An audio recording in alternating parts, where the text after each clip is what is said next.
मौजूदा हुकूमत में चीन से दरामदात बढ़ गई हैं। ज़राए के मुताबिक अप्रैल में सालाना बुनियादों पर चीन से दरामदात में 116% का बड़ा इजाफा हुआ है। मज़ीद तफसीलात जानेंगे डॉन न्यूज़ के नुमाइंदे ताहिर शेरानी से।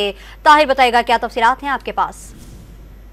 देखिए, पाकिस्तान का दरामदात के लिहाज से चीन पर इन्हिसार सबसे ज्यादा है और अवामा साल भी पाकिस्तान के किसी भी मुल्क के मुकाबले में चीन से दरामदात सबसे ज्यादा है। ज़राए के मुताबिक गुज़श्ता माह अप्रैल में चीन से इम्पोर्ट 1 अरब 44 करोड़ 35 लाख डॉलर रही, जबकि गुज़श्ता साल अप्रैल में चीन से दरामदात की वजन 66 करोड़ 76 लाख डॉलर था।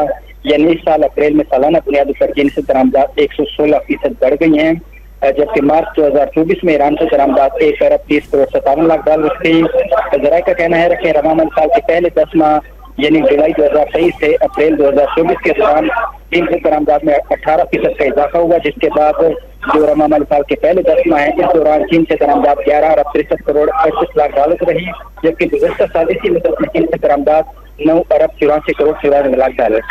जी, ताहिर शेरानी तफसीलात से आगाह कर रहे थे, आपका शुक्रिया।